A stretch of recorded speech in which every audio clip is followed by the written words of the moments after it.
finally, tumeona ya kwamba nchi yetu imevamiwa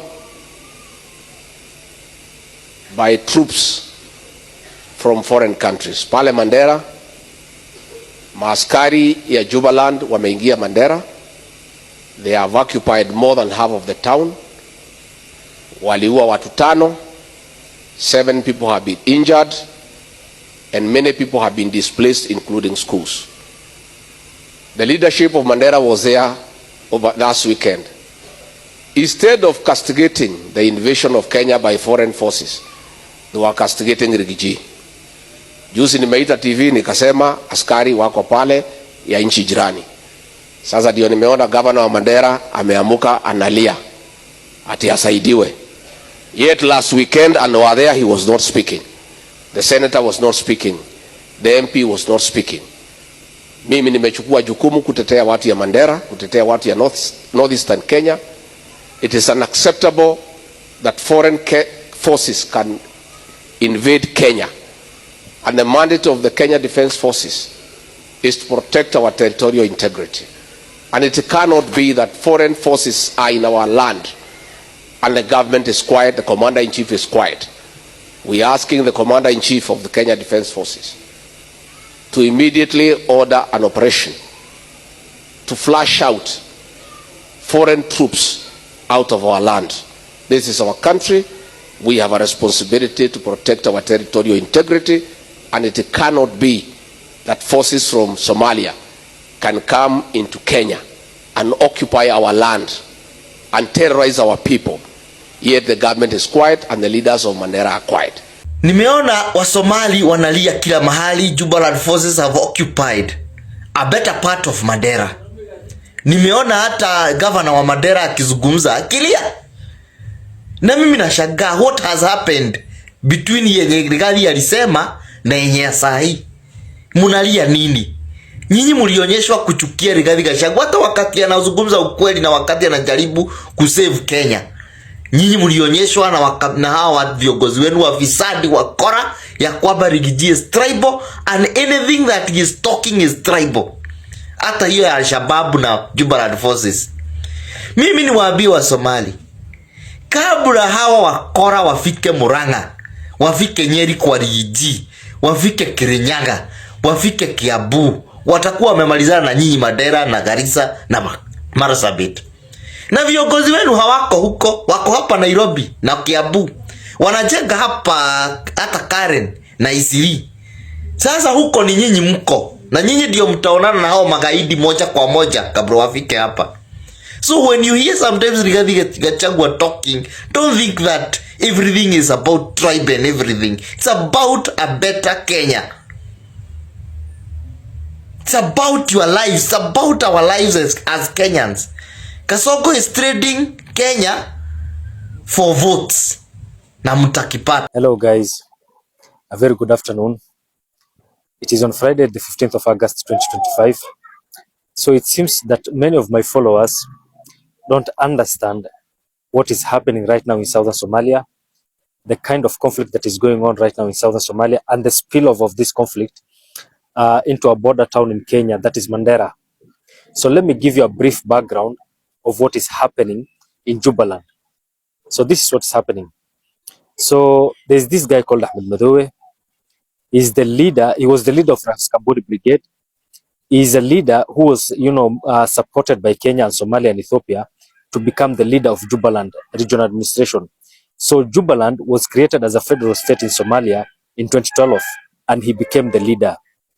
So since then, he has been the leader. And since then, I think twice or 3 times, he did elections in which the central government of Somalia had problems with. They said the elections were not free and fair. And the last election that he held was last year, November 2024. And in that elections, the central government of Somalia refused to recognize him as the winner. They said the elections were not free and fair, and basically he elected himself. So the bone of contention, began from there. So the central government of Somalia issued a warrant of arrest for him. And he also issued a warrant of arrest for the president of Somalia. So regional states in Somalia, they have leaders like this, and they are called presidents in Somalia.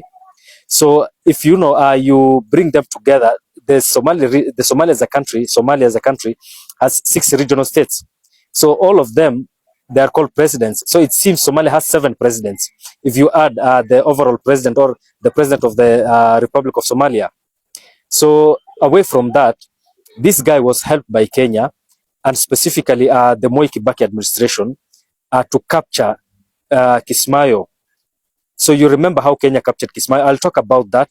I'll talk about his role in Ras Kamboni Brigade, in Al Ittihad Al Islamia, in the Islamic Court Unions. But this video, I want to briefly discuss and explain the current conflict that is ongoing that in southern Somalia that has spilled over into Mandera in Kenya. So about 2 weeks ago, the central government of Somalia appointed an individual who also was one time the interior minister of this administration that is led by this guy that you see here of Jubaland. So the guy is called Abdulrashid Janan. He was appointed as the director of the National Intelligence and Security Agency of the Republic of Somalia, and he was appointed as the director for Gedo region. So Gedo is still within the administration that this guy leads, that is Jubaland. So that guy who was appointed left Mogadishu, Somalia, and landed in a military camp known as Camp UK in Beret Hawo within Gedo region. So immediately he landed, the Jubaland forces who are loyal to this guy now, his forces, were given instructions to attack the camp where that guy landed so as to discourage him from representing and being there on behalf of the central government of Somalia. So the bone of contention is between Jubaland administration and the central government of Somalia. So those guys attacked a camp belonging to the Somali National Army, and the Somali National Army mounted a very, very successful defense. They defended their camp, they repelled the attack by Jubaland forces, and they pushed them back. So that is in Beret Hawo, which is about 50 kilometers from the border with Kenya, just across Mandera, on the Somali side. So what happened is that there in Beret Hawo is where the Somali National Army are based. So about 5 kilometers from there, the Jubaland forces are based. It's called Tulu Amin. It's a village that is on the outskirts of Beret Hawo that is also close to Mandera, but on the side of Mandera. You understand that? So what happened is this. Once the Somali National Army defended their base, they decided to, revenge. And 3 days later, that is Monday, on 11th, this week, today is Friday 15th, on 11th, early morning, 4 a.m., the Somali National Army carried out a massive attack, a massive revenge attack on that, base belonging to the Jubaland forces in Tulu Amin. What followed is that the general who was commanding those troops in Jubaland, the Jubaland troops in Tulu Amin within Beret Hawo, was killed alongside about 100 of his soldiers, and the rest ran into Mandera. So the Somali National Army chased them into Mandera, and up to now, as we speak, the Somali National Army is shelling Mandera. The reason why the Somali National Army is shelling Mandera and attacking Mandera is because these guys were allowed by the Kenyan government to create makeshift camps along the Kenyan-Somali border, but on the Mandera side. They are actually inside Kenya with a few kilometers inside. So the Somali National Army got intelligence that these guys were based just across the border, and they want a revenge. Because also when they attacked the Somali National Army in Camp UK, they killed several Somali National Army soldiers. So the Somali National Army responded. And now the conflict is becoming a bit complex, because even the general who was appointed yesterday by this guy to go and bring the troops together, plan a counter-offensive and break the defense of the Somali National Army and enter Somalia, failed, because the guy who was appointed, the general who was appointed, decided to pledge allegiance to the Somali National Army. And he actually, instead of going to Mandera, he went to Beret Hawo, to Camp UK, where the Somali National Army are based, and surrendered himself and the troops who were with him, and said he is ready to fight alongside the Somali National Army to fight against the Jubaland forces. So the Jubaland administration believes that they are, at par with the central government of Somalia. And now the central government of Somalia wants to punish this guy by either removing him or dividing the Jubaland administration. So Gedo will become another regional administration. That's according to the plan of the Somali government. That is according to the plan of the central Somali government.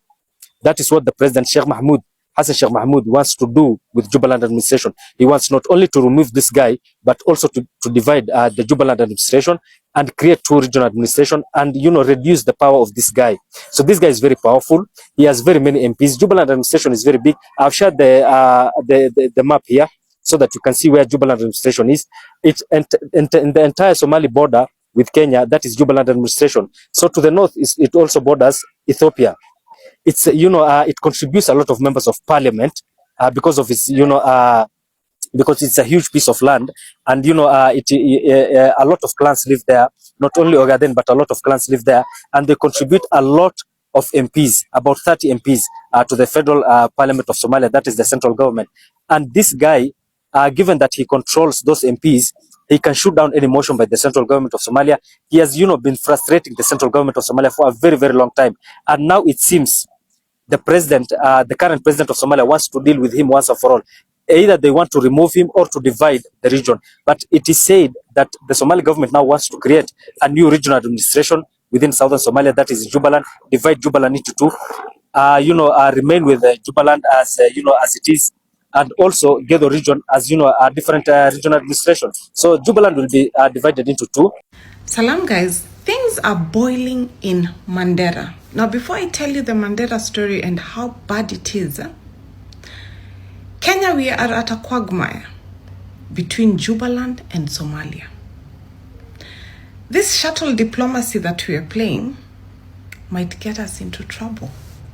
The saddest thing is we cannot keep our noses out of our neighbors' business. Al-Shabaab, does it sound familiar? Now let us move to Mandera. Mandera, things are so bad. Exams are coming up, national exams are coming up. Schools are being occupied by Jubaland forces. Water, no water supply.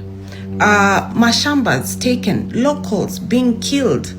Come on, what is happening in Mandera? Kenya, we are a sovereign state, just so you know. Yes. So you want to tell us that Somali can invade Kenya? You want to tell us that Somali can colonize us Kenyans? Because this issue of Jubaland into Kenya, it's raising a lot of concern. How did these terrorists get as far as Isiolo? Where is the army? Where is the president? What is he saying? It's not just declaring at your sense a state of emergency at an imminent attack from the Al-Shabaab and you're just seated there doing nothing. We have to see action. We have to see anti-terror groups. We have to see what is happening to Kenya right now. Wezi niambia ati Al-Shabaab wako Kenya na hakuna shughuli inaendelea. Yaani tunaambiwa tu tukairada ati kunaweza atakiwa. Sasa hiyo ni nini bana? Sasa nataka kuniambia Somali inaweza kuja itugeuzie ama juu jeshi yetu kwani wanafanya nini? Jeshi, kazi ya jeshi ni gani? Wezi niambia ati tunaweza kuwa tuna face external threat and the army is just like, you are not giving us the details, but what is happening? What is this Jubaland? How long have they been in Kenya? Because they have not been in Kenya since yesterday. This Jubaland, it seems they have been in Kenya kutoka kitambo. So we have to know the full details, because this is like, where is our army? Where is the president? Where is he? What is he saying? Because this is a state of emergency. This is a matter of national security. You cannot tell me that Jubaland is taking over Mandera. So you want to tell us that Somali one day will come and take over Kenya? You want to tell us that we shall be colonized by our own neighbors, by our own neighbors' terrorists? Who gave them access to Kenya in the first place? We can remember during the time of Kibaki and Uhuru, vetting was not these people have come and corrupt everything. Now the terrorists have reached as far as Isiolo. Majama, mimi niambia ni Bulanda, huko Mandera mambo inachacha. Sisi mrenga mnazikiche hapa, inasemekana ni za Jubaland Army Forces. Wako area wapi? Area Mandera. Wanakula tu lap mdagi bila pressure. Mimi nakwambia noma, inasemekana hao jamaa walifukuzwa kutoka huko Somali. Juma Boko hiyo area walikuwa wamechacha, maboko wenyewe kwa nini wako kwa Somali Army walikuwa wamechacha. Sasa nakwambia walivurugamo ama manman kabaki kwa nini wameingia area yetu. Inachacha. Gava yetu sasa inafaa pia tu iko rada. Na pia ikiwezekana itumie huko pia wajaste wetu warimo ndio area pia wachukue rada. Tukizuba hivi manman kama ni ama jamaa kwa area hivi, jamaa utasikia unafika Kitui. Bulanda. Sasa unasikia huko pande ya Mandera, gavana wa huko anasema wamepanic ni aje. Usikima ze Jubaland Security Forces wametoka Somalia wakakuja hiyo mtaa ya Mandera kwa chuo public school wakapiga kambi. Sasa mahali penye noma inakujia ni gavana anasema ni aje, mazee amri jeshi tafadhali tunakuita uintervene. Anasema watu wa Mandera hawana any interest na Somalia. Unanipata? So kwa hiyo story mazee, inafaa au Jubaland Security Forces warudi mtaa yao. Sasa mazee, unasikia hawa Jubaland Security Forces ni wase wanakuanga mboka ya kucounter ile mbogi inakuanga deadly ya hizo maeria za Somalia, si mkorada. Sasa mazee, ama bazenga wanapigana ngana wao. Na sasa unajua jo, hao wakishaweka military camp kwa chuo, sasa Jubaland wakishaweka military camp kwa chuo Mandera, Kenya, inamaanisha hiyo mbogi ya Somalia at any given time basi inaweza kuja kutu attack. Sasa mazee, unacheki vile inakuja inakuwa ni ngori. Sasa ujue mazee, watoto hawayuko chuo. Kukosa kukua chuo mazee inamaanisha wana risk kukosa kufanya national exams. So unasikia mazee, national exams zinaanza ni next month ama next month but to call that term, yani very very soon. Story nyingine mazee, na wana women rep wa hiyo mtaa anasema watoto mazee wamepanic design nyingine ngori, familia jo zimekuwa displaced, wale watu wanateseka sana, inakuwa sasa ni kina mama pamoja na watoto. Sasa jo itakuwa ni kuangalia mazee kama amri jeshi itakuwa ana act on kitu yenye governor wa hiyo mtaa anamwambia, anaitwa Mohamed Adan, huyo ndio governor. Na bado governor mazee ana allege ati KDF bado wana back our Jubaland Security Forces kukuja kuweka military camp yao kwa chuo. Hapo hivyo mazee inakuja inakuwa ni ngori. Aidhuru acha tucheki mazee itakuwa ni aje. Yo, watu wenye mkoa Mandera huko hivyo kwa grao namna gani mazee? Jubaland Forces County. Jubaland Forces sai wako Mandera County, wako Garissa County, wanaelekea Isiolo County. Nasikia pale Mandera kuna primary school pale, sai hiyo ndio kampi yao. Watu wa ODM, Wakenya niliwaambia watu wa ODM wakiingia kwa serikali kama wanakula hawawezi ongea hata kama terrorist wanaingia Kenya. Sai wamenyamaza lakini wangekuwa nje ya serikali ile kelele tungepata hapa Kenya. Lakini wakishaingia kiserikali sai wanakula hawawezi ongea. Lakini Wakenya nyinyi pia na walaumu. Rigathi Gachagua alisema hapa vizuri sana, kuna insecurity hapa Kenya na imesababishwa na hii serikali ya UDA. Hii sijui broadchet government ndio imeleta hii. Wabiaga, if you doubt Gachagua, doubt him at your own risk, especially we Kenyans, kwa sababu the guy has information. And let me tell you, it's a very critical information that his serikali imeassume that can put us in a very big mess, in a very big risk. Sasa niulize, how comes military, Jubaland military waliingia Kenya wakaingia Mandera, which is sovereignty Kenya, nchi yetu, mpaka they have overtook the schools, they are training there. And President Ruto, as the custodian, the armed forces commander-in-chief, you should answer this question very quickly. Kwa nini Jubaland forces wanafanya nini Mandera? Wanafanya nini mpaka wameoccupy shule? Badala watoto wa shule wanasoma, Jubaland forces they are training there. Na Rigathi Gachagua aliwaambia that those forces they are there. Wengine mkakuja hapa kusema siji tunauliza swali, wanafanya nini Kenya? Foreigner military inafanya nini Kenya? Huyo, you know, that is the lowest people can do. That a foreigner military wanaweza occupy nchi yenu, waanze kutrain huko na mumenyamaza hivyo. We have not seen any reaction. So we are asking the government, why are Jubaland forces in Kenya? Wanafanya nini? Mnawapea space kwa nini Kenya? We don't want any inch of our country to be occupied by foreigner military. Hata umesikia hata governor wa Mandera, people from Mandera, they are complaining. Why?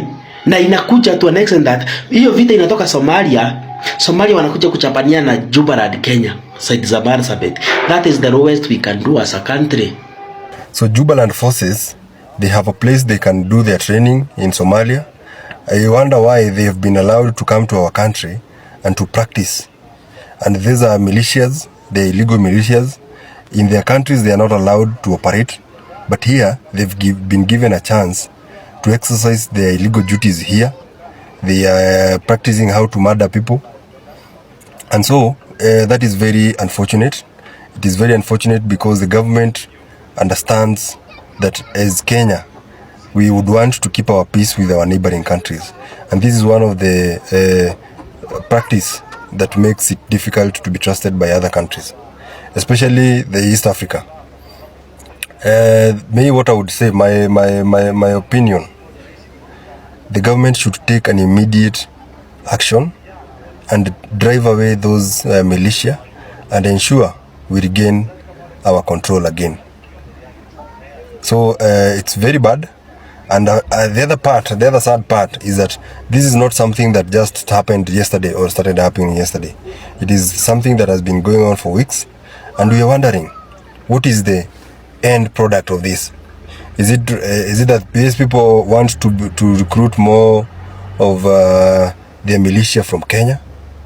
Is it something that is recognized by the government? Is it something that is supported by the government? Because I assume we have enough intelligence to take care of those things before even they happen. So it's very bad and very unfortunate. And we are saying this as the citizens of this country. We are condemning that action, and we would want the government to take immediate action against those forces and ensure such does not happen again. Wait. I've always thought Rigathi Gachagua is saying his own things when it comes to security forces and matters in Kenya. Hey, today, the Garissa governor has said that the Jubaland forces are in Kenya. He's wondering, why are the Jubaland forces in Kenya? The Somali Jubaland are here in Kenya. Why are they here in Kenya? Again, he says this poses a national security threat. Hey, have I ever heard that from Rigiji? Because I'm wondering, why have I not been listening? Why? I'm only listening to where Rigiji is roasting people from government. I'm not listening on the security part. Guy, what are they doing here? Damn.